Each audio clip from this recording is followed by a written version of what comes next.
WABC, where New York comes to town. Bernie and Sid on demand. You never know what's going to happen. The WABC radio app. Download it now. Upload the BS. 77 WABC. Kanye West tweeted a photo of a Donald Trump signed copy of Time Magazine's Person of the Year issue.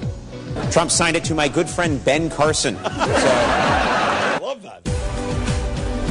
Yo, that's funny, man. That's funny right there. That is really Conan funny. O'Brien. Speaking of funny, he's a very serious man, but a statesman. He's been protecting this country. Yeah. My former congressman from Long Island. And very funny, too. He's very funny. That's what I mean. That's I've taken it full circle. Yeah. Congressman Peter King is on the line with the Bernie and Sid show right now. Good morning, Congressman King.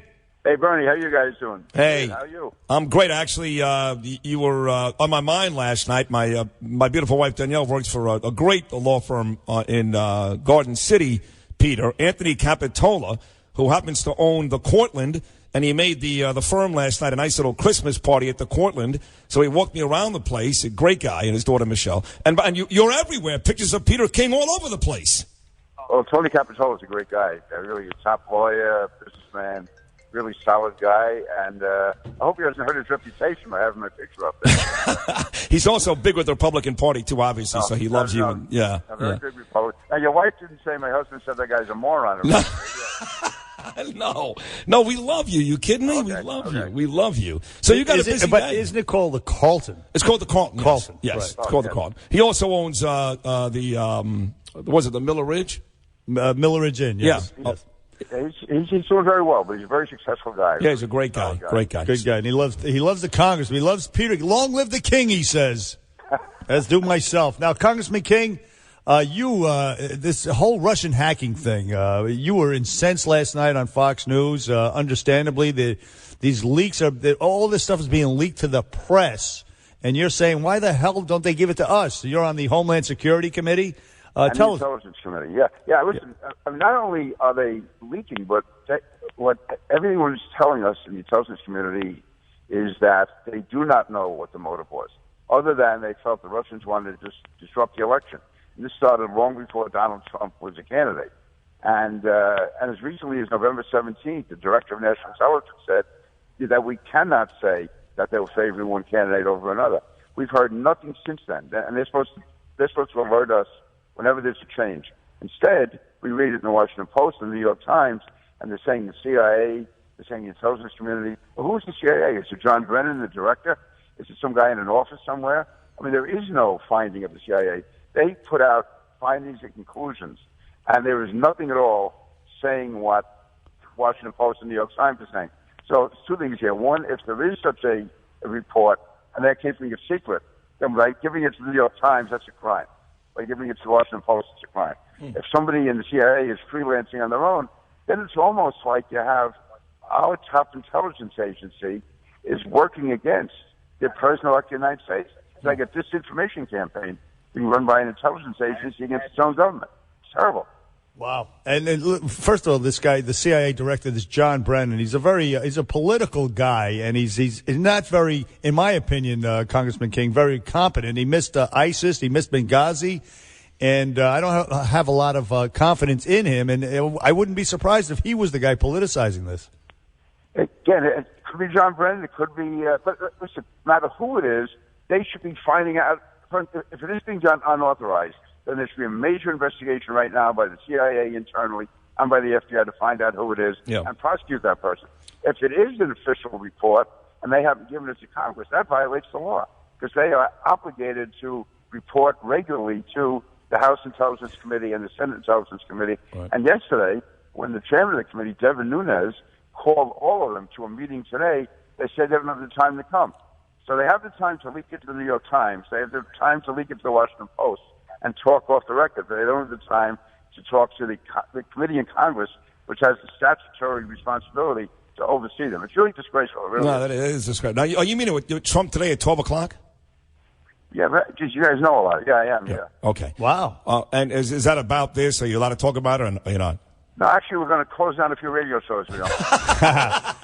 So, That's how you go. Well, he likes Bernard, so we're fine. Are you looking for that press secretary spot or the Veterans Administration spot? Because actually, I'm not going in for any job at all. I'll be going in there and mainly talk Homeland Security. I just want to tell them that I will help them any way I can on that, and also to keep in mind that there's really not that many guys in Congress are willing to stand up when the heat starts. And I know what he wants to do and how tough he wants to get, but just to really tip him off that not everyone wants to take those hard positions. They get very nervous. The New York Times or the Civil Liberties Union pushes back on them. But just before we move on to a different topic, Trump has tweeted out this morning. He said, look, on this Russian hacking, why didn't they go after this earlier? Why now, and why not back last fall when they first knew about it? It's absolutely shameful. They knew about it. First of all, they knew about it a year ago. They knew that the Democratic National Committee had been hacked. That has been hacked. We're not certain that the Russians were involved with the John Podesta emails. That's much less certain. But Pete, what about the rumors or whatever, what they're saying, which is that both the RNC and the DNC have been hacked? But ever since Hillary Clinton claimed back in 2011 that Putin won his election because it was rigged, that he's had it in for her, basically, and he's wanted revenge. So even though the Russians hacked both the RNC and the DNC, they only released the DNC stuff in an effort to get back at Hillary Clinton. The thing is, though, they were not able to successfully hack the RNC, and Reince Priebus, the chairman, has said that over and over again. They've had their experts come in, and that has not been hacked. So that is the difference. And that's one of these phony stories that you put out there. All that we know, and from what they've told us, the RNC was not successfully hacked. And yet you see these stories over the weekend from anonymous sources saying that the RNC was held back. Right. New York Times saying right. That's not true. What's the New York Times? And it's really, again, that is not what we've been told, and we're told this. But forgetting about whether the RNC was hacked or not, can you buy into the fact that the DNC was hacked because this was Putin getting revenge on Hillary Clinton? I'm sure there's no love between Putin and Hillary Clinton. I'm not saying there is. Okay. All I'm saying is that the main purpose of all the intelligence is that up until the other day when these mysterious reports started coming in, was that they just wanted to disrupt the election generally. They started this long before Donald Trump was a candidate. And they were unsuccessful in going after the Republicans. But again, did Putin like Hillary Clinton? No. But again, I don't know how he was like the United States either. And what he did want to do more than anything is to disrupt the election, put a cloud over it. And what the media is doing now is going along with that. And so they are really doing the work of the Russians. Well, but let me ask you this on your opinion, just yours, Peter, because a lot of the folks on your team are okay with the whole Putin thing. I mean, the Secretary of State, for example, Rex, he's a guy, Tillerson, he gets along great with Putin. And Donald had his things with Moscow. And by the way, so did Manafort before he was kicked off of Trump's team. So it seems there's a lot of guys on your team that are okay with Putin, want to make nice with him. Are you one of those guys? No, not yet, and I don't trust Putin at all. But having said that, I mean, I just last week was meeting with a top diplomat from a very close ally who does not like Putin at all, does not like the Russians at all, but does believe that at this time there is an opportunity for a deal to be made. Now, whether that's true or not, I don't know. I think Donald Trump is allowed to pursue it. As far as Tillerson, yeah, he got along with Putin, but he had to. That was his job. That was his business. So he also understands Putin. He understands Russia. And, again, with the right direction, he can do an excellent job as a negotiator as far as making a deal. And listen, I have going in to make two guys going into a room to make a deal with Putin and Donald Trump. I'll put my money on Trump. Yeah, no doubt about it. But just to revisit history, Bush did try to suck up to Putin. Obama and Hillary tried to suck up to Putin, and both of them failed. So the goal of trying to have relations with a fairly sinister character is not a bad one if it benefits our country. So in that sense, if we can get along with him, he's in there. He's in the Middle East with Syria, fighting ISIS and the rebels. Better him than us, no?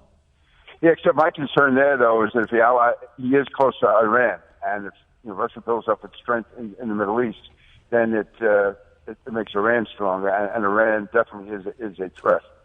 Still, I mean, I know that Netanyahu talked about this, Peter, on 60 Minutes with Leslie Stahl on Sunday night, how he and Trump are going to find a way, even if it means pissing off some of the European allies, to basically rip up that Iran agreement and get rid of it. Is that something you think is realistic? Yeah, I think yes. it's realistic, and we have to do it, and we have to start as soon as we can to start cutting back as much as we can. Strictly enforce any violation at all by Iran, and find a way for we have to get out of it. We have to get out of it as quickly as we can. Just have to do it in the right way so that we don't hurt ourselves by it. But having said that, I have the Iran deal is terrible. It's wrong. It's damaging the United States.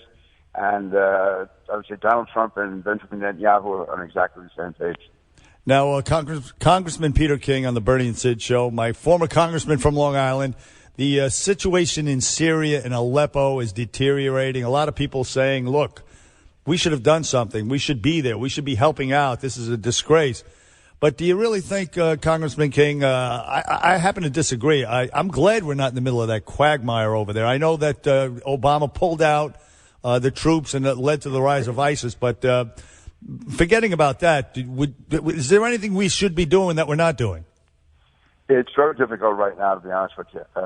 Thing is, to me, the mistake was bringing Russia in 2014 when they come in. 2013, I guess it was. Because by doing that, it firmed them up in the Middle East. The time for action was back in 2011 when we could have given support to, and there were Syrian moderates at that time. We could have done that in 2011, and we could have taken out the Syrian Air Force, no American troops on the ground. That would have been the time to do it. Now it's really too late. It's too late. Yeah. It is. It's a disgrace, yeah. How about Trump tweeting? How great is that? Circumventing the media, the dishonest, vicious media. Are you a fan of that, the Trump tweeting, the president tweeting? Yeah, listen, I love the fact that he drives the media crazy. I mean, the media, they're arrogant bastards, and he's doing the right thing. Tweeting is over their head. They want to control everything. And he's made it clear he doesn't care what they think. And he also has made it clear that a good segment of the American people is on his side against the media. The media, listen, they serve a real purpose, but on the other hand, they're not this privileged people. They always say the First Amendment protects them, which they think makes them important, but it also protects pornographers. Doesn't mean you have to like pornography. Right. I think you do see it from what I hear. Love it. No doubt. Yes. Right now he's on it. While he's talking to you, it's pretty creepy. Hey, but Congressman King, look, thanks for giving us the quote of the morning. The evil bastards. Yes. We love that. So you're going to meet Trump today. Tell him that we said, hello. Godspeed. Hello. Merry Christmas. Happy New Year. We love him. Well, I can tell him that Bernie is with him from the start, and Sid is all over the place. That's fair. You can do that. hey, Congressman King, thank you for everything. Thank you for appearing on the show and your service to this country. We love you, Peter. Merry Christmas, Bernie, pal. Sid. Yeah, and Happy Hanukkah. Merry Christmas. You too, Merry buddy. Christmas. Thank you. There he is. The great Peter King. The statesman. Long live the king on the Bernie and Sid show. Back after this. 70